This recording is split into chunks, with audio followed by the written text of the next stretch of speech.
अस्सलाम वालेकुम। Welcome to my YouTube channel medicine information for public. दोस्तों कैसे हैं आप? उम्मीद है कि सब मेरे दोस्त बिल्कुल ठीक होंगे। अल्लाह पाक आप सब पर अपनी रहमत और फजल करे। दोस्तों काफ़ी दिन से मैं मसरूफ़ था, थोड़ी सी घरेलू मसरूफियात से, जिसकी वजह से मैं कोई वीडियो भी आपके लिए नहीं बना सका। तो मैं इंशाल्लाह आज मैंने बड़ी मुश्किल से टाइम निकाला है और इंशाल्लाह फर्दर भी एक रेगुलर आप तक वीडियो पहुंचाता रहूँगा। तो आज का दोस्तों मेरा बेहतरीन टॉपिक जो है, जो कि कॉमन भी है हमारी पब्लिक में बल्कि ओवरऑल पाकिस्तान में, जो कि इशू है लीवर का, जिगर की मुख्तलिफ बीमारियाँ जो पैदा हो रही हैं। आज का टॉपिक हमारा इसकी अवेयरनेस और इसकी ट्रीटमेंट और इससे बचाव के तरीक़ाकार पर मुनहसर होगा। दोस्तों आज की हमारी जो वीडियो है जिगर की बीमारियों के मुतालिक होगी कि सबसे पहले हमें ये पता होना चाहिए कि जिगर की बीमारियां कौन कौन सी होती हैं और ये किन चीज़ों का सबब से होती हैं, हमें कौन सी एहतियात करनी चाहिए और कौन सा इलाज और कौन सी परहेज़ जो है इनके लिए वो बहुत ज़रूरी होती है। सबसे पहले मैं बात करूँगा कि जिगर की बीमारियाँ पैदा होने की वजूहत कौन कौन सी हैं। इसकी सबसे बड़ी वजूहत दोस्तों हमारा लाइफस्टाइल होता है, जहाँ पर हम रह रहे हैं, जहाँ जहाँ पर हम रिहाइश पजीर होते हैं, वहाँ पर जो माहौल होता है वो हमारी सेहत पर बहुत ज़्यादा अच्छा इफ़ेक्ट या बुरा इफ़ेक्ट करता है, जिसकी वजह से हम या तो सेहतमंद रहते हैं या हमारी सेहत पर जो बुरे असरात जो है मरतब होते हैं। सबसे पहले बेहतरीन चीज़ ये है कि जिगर को, जैसा कि आप जानते हैं कि जिस्म का सबसे बड़ा जो आर्गन है, जो अज़ा है, वो हमारा लिवर है, जो कि तकरीबन हार्ट के दूसरे नंबर पर जो है वो पूरे बॉडी के जो अफ़ाल को बेहतर और सरअंजाम तरीके से करता है, वो हमारा लिवर है यानी कि जिगर है। तो इसकी वजह ये है कि इसको बेहतर करने का तरीका ये है ताकि ये अपने अफ़ाल को, अपने काम को बेहतर तरीके से निभाए। उसके लिए ज़रूरी है कि हम लाइफ़स्टाइल को बेहतर किया जाए। मतलब कौन सा लाइफ़स्टाइल हम अपना सकते हैं जिसकी वजह से हमारा लिवर और हमारे बाकी जो ऑर्गन हैं, जो कि उनको सेहतमंद कैसे रखा जा सकता है। उसको सेहतमंद रखने का तरीका ये है, आगे का शिकार हैं, ओबेसिटी बहुत ज़्यादा है, तो सबसे पहले अपना वज़न कम करें। वज़न आप कम कैसे कर सकते हैं? अगर आप 100% खाना खाते हैं तो अपनी भूख को कम करें। आप 70 और 50 या 60% खाना खाएँ। आप भूख को रख कर खाना खाएँ, इससे आप मोटापे में कमी आएगी। आप प्रॉपर सुबह-शाम वॉक करें। सुबह उठे नमाज़ फ़जर पढ़ने के बाद आप प्रॉपर वॉक करें। आधा से पौना घंटा आप तेज़-तेज़ वॉक करें, उसके बाद आएँ, अपना नॉर्मल ज़िंदगी गुज़ारें। उसके बाद रात के खाने के बाद भी आपने चहलकदमी करनी है, आपने आधा पौना घंटा वॉक करनी है। ये जो सैर होगी, आपकी सैर होगी, ये वॉक जो होगी आपके लिवर को, आपकी बॉडी को सेहत तंदुरुस्त रहेगी। दूसरी बात ये, जो हम घरों में चीज़ें खाते हैं, बाज़ार में खाते हैं या होटलिंग ज़्यादा करते हैं अपने दोस्तों के साथ, ये चीज़ें हमें छोड़नी पड़ेंगी। कौन सी चीज़ें छोड़ सकते हैं हम? इसमें ये ऑयल से बनी हुई जितनी भी चीज़ें हैं, घी से बनी जितनी चीज़ें हैं और ज़्यादातर मीठी चीज़ें हैं, जो आज के बेकरी आइटम है, ये हमें छोड़नी पड़ेंगी।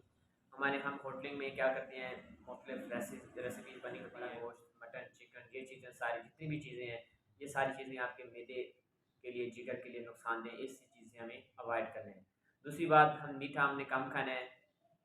मीठी चीनी से बनी हुई चीज़ें, आर्टिफिशियल शुगर से बनी हुई चीज़ें, ये चीज़ें हमें कम खानी पड़नी है, तभी हमारे लिवर और हमारी सेहत बेहतर हो सकती है। ये परहेज़ उन्हीं के लिए जिनको ऑलरेडी कोई भी लिवर का मसला चल रहा है। वैसे भी हमें एक नॉर्मल लाइफ में भी ये चीज़ों से अवॉइड करना चाहिए। हमें घर की बनी हुई चीज़ें और बड़ी कम घी से बनी हुई चीज़ें ही इस्तेमाल करनी चाहिए, जो हमारे लिए बहुत बेहतर रहती है। ये था हमारे लाइफ़स्टाइल को कैसे चेंज कर सकते हैं, जिसकी वजह से ये हमारी बीमारियाँ हमसे दूर रहेंगी। दोस्तों आज का हमारा बेसिकली टॉपिक ये होगा ओवरव्यू। आज का हमारा टॉपिक जो है वो हेपामर सिरप के बारे में है, जो कि आप लिवर के अफ़ाल को बेहतर करने के लिए इस्तेमाल करते हैं। आपके लिवर में कौन-कौन से इश्यू हो सकते हैं? आपका लिवर में सोज़िश हो सकती है, जिसको हम कहते हैं फैटी लिवर। सबसे पहला पॉइंट जो है लिवर के बारे में, वो फैटी लिवर। फैटी लिवर की वजूहत 2 से 3 बीमारियाँ जो है इससे कनेक्ट होती हैं, जैसे शुगर, ब्लड प्रेशर, दिमागी अमराज, कोलेस्ट्रॉल, स्ट्रोक और लकवा वगैरह, ये चीज़ें सारी कनेक्ट होती हैं हमारे लिवर के फंक्शन से। अगर हमारे लिवर का फंक्शन प्रॉपर अफ़ाल सर अंजाम ना दे रहा हो तो ये चीज़ें हमारी डिस्टर्ब होती हैं। या अगर ब्लड प्रेशर, शुगर का आर्ज़ा हो, या पेशेंट हाइपरटेंशन या हाइपरग्लाइसीमिया का पेशेंट हो, शुगर ब्लड प्रेशर बढ़ता है, तो इसकी वजह से हमारे लिवर पर बुरे असरात मरतब होते हैं, जो हमारे लिए नुकसानदेह होते हैं। उसके क्या, सबसे पहले फैटी लिवर आता है। फैटी लिवर दोस्तों वही बात जो मैंने पहले आपसे ज़िक्र किया है कि हमने लाइफ़स्टाइल को चेंज करना है। हम घी वाली और तली चीज़ों से बिल्कुल अवॉइड करना है। फैटी लिवर पे क्या होता है? फैटी लिवर का मतलब है फैट्स, चर्बी हमारे लिवर पर बहुत ज़्यादा आ जाती है, जिसकी कोई वक़्तन अलामात ज़ाहिर नहीं होती पेशेंट को। तो काफ़ी अरसे के बाद जब ज़्यादा सिरोसिस, पेन वगैरह या वॉमिटिंग, ब्लड की, खून की उल्टियाँ वगैरह आती हैं, तब उस सूरत में हमें थोड़ा-सा डायग्नोज़ हो जाता है, वो भी अल्ट्रासाउंड से, कि लिवर को क्या मसला है। तो फैटी लिवर क्या होता है? लिवर पर फैट्स बहुत ज़्यादा था, जिसकी वजह से वो प्रॉपर जो है काम सर अंजाम नहीं देता। जिसकी वजह से फैटी लिवर का पेशेंट जो करार देती है। फैटी लिवर से मुराद ये होता है कि फैटी लिवर पर काफ़ी ज़्यादा चर्बी आ जाती है, जिसकी वजह से वो अपना काम सही सरअंजाम नहीं देता। तो उससे बचने के लिए हमने अपने लाइफ़स्टाइल को चेंज करना है, हमें घी वाली चीज़ें कम खानी है, ऑयली चीज़ें, मीठी चीज़ें और होटलें कम करनी, जिसकी वजह से और सबसे ज़्यादा आपने मोटापे को कंट्रोल करने का वाहिद तरीका, इंशाल्लाह एक और भी वीडियो बनाऊँगा कौन सी चीज़ें मोटापे को कम करने के लिए इस्तेमाल की जा सकती हैं।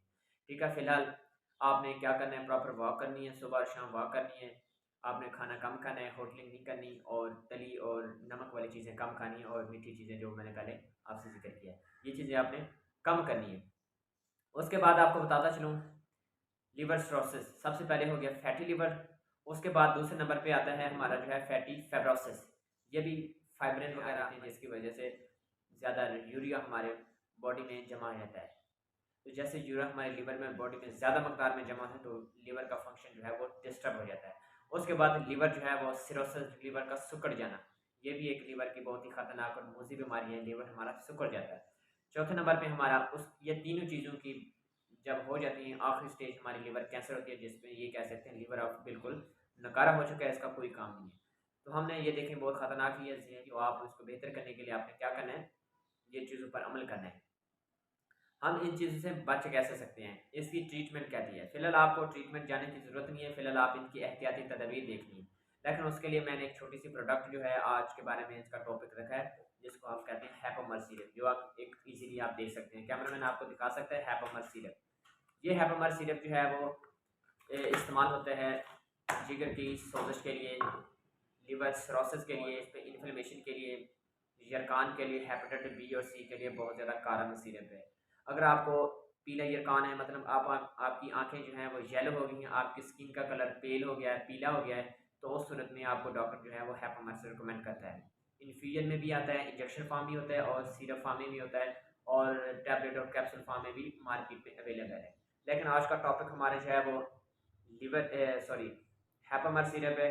अगर हम बात करें तो इनकी जो कंपोजिशन है वो दोस्तों एल आर्थनाइन और एल आस्पिरेट, ये दो ऐसे केमिकल एजेंट्स हैं जो कि क्या करते हैं, बॉडी में लिवर में यूरिया जो है वो बहुत ज़्यादा मकदार में साल्ट्स होता है, जो कि हमारे लिवर पे अफ़ाल पे और हमारी बॉडी के अफ़ाल को डिस्टर्ब करता है।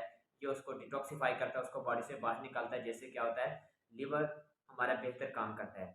इसके अलावा लिवर की इन्फ्लेमेशन के लिए अगर आपको फैटी एसिड का मसला है, प्रॉपर वाक आप इस सिरप का इस्तेमाल कर सकते हैं, जो कि बहुत ज़्यादा मुफीद और साबित रहता है। इससे क्या होगा, आपके लीवर के फाल जल्दी बेहतर हो जाएंगे, आपकी फैटी लिवर बेहतर हो जाएगा। और जिगर की गर्मी के लिए मोस्टली आपने सुना कि डॉक्टर हज़रात कहते हैं जिगर में गर्मी है। जिगर में गर्मी की क्या होता है, भूख का कम लगना, खाने पीने में दिल ना लगना, जी मतलाना, घबराहट होना, स्किन का कलर पीला होना, आंखें पीली होना, उस सूरत में इसको कहते हैं कि जिगर की गर्मी है। यूरिन का जल जल के आना, भूख का बिल्कुल ना लगना, तो हज़रात उस सूरत जिगर की गर्मी तशखीस करते हैं, उसके लिए भी ये सिरप जो है वो बहुत ज़्यादा मुफीद है। ये 8 साल से, ये तो हो गया इसकी सिरप। अब इसकी डोज़ कैसे ली जाए, इसकी कैसी डोज़ ली जाए, जिससे हमें क्या होता है, जिगर में सोजिश और जिसको पीला यरकान कहते हैं, आँखों का पीला होना, उनके लिए बेहतर हो, हमारी स्किन का रंग अगर पीला हो गया उसके लिए बेहतर हो, इसके लिए हम इसकी कैसे डोज़ ले सकते हैं। हमारे जिगर में बहुत ज़्यादा गर्मी है, उसके लिए ये कैसे लेते हैं, हेपेटाइटिस बी क्रोनिक या एक्यूट है, आर्ज़ा है या मुस्तकिल हमारे लीवर का मसला चल रहा है, तो उस सूरत में हम ये सिरप कैसे इस्तेमाल करते हैं। चलते हैं इसके इस्तेमाल के बारे में। दोस्तों, ये सिरप आपने 8 साल से कम उम्र बच्चे के लिए बिल्कुल नहीं है। 8 साल से ज़्यादा उम्र का बच्चे इसको इस्तेमाल कर सकता है। अगर आपकी उम्र 18 साल से अबव है, तो आप इस सिरप को 2-2 चम्मच सुबह दोपहर शाम ले सकते हैं, या डॉक्टर की हदायत के मुताबिक दोपहर शाम। आप अडल्ट जो अगर एज है, तो आप इसको सुबह दोपहर शाम इस्तेमाल कर सकते हैं। अगर आपका बच्चा 15 साल से 18 साल तक, 20 साल तक है या 8 साल से अबव है, तो उस सूरत में आप सुबह दोपहर शाम 1-1 टीस्पून जो है आप बच्चे को पिला सकते हैं। इससे क्या होगा, उनकी जिगर की गर्मी, उसकी जो फेस पर पिलाहट है, आंखें पीली हैं, फेस येलो है, तो उसकी सूरत में ये भी बहुत जल्दी अफाका होगा। इससे जिगर की सोजिश और गर्मी और हेपेटाइटिस बी से भी ये महफूज है। ये था इनका इस्तेमाल। दोस्तों, इसका साइड इफेक्ट कौन से हो सकते हैं। दोस्तों, इसका साइड इफेक्ट जो हैं, इसको इस्तेमाल से आपको वॉमिटिंग आ सकती है, आपके पेट में दर्द हो सकता है, उल्टी हो सकती है, आपको चक्कर आ सकते हैं, माइनर से साइड इफेक्ट है कुछ। आज का टॉपिक हमारा हैपोमर्स के बारे में था। अगर इसके बारे में आपको मजीद कुछ जाना है, तो आप कमेंट सेक्शन में या इनबॉक्स में कोई क्वेश्चन कर सकते हैं। इंशाल्लाह आपको फ़ौरन जो है रिप्लाई मैं देने के लिए तैयार रहूँगा। आपका बहुत शुक्रिया। उम्मीद है कि आपका आज की वीडियो आपके लिए बहुत ज़्यादा मुफीद साबित होगी। और हमेशा की तरह आपसे रिक्वेस्ट है कि मेरे चैनल को सब्सक्राइब कर लें, वीडियो बेल आइकन को प्रेस कर लें। इंशाल्लाह इस तरह की मुफीद मेडिकल जर्मान में जो बीमारियाँ आती हैं या मेडिकेशन आती है या अवेयरनेस आती है, तो इंशाल्लाह आप तक पहुँचाता रहूँगा। अपना बहुत ज़्यादा ख्याल रखें। अल्लाह हाफिज़।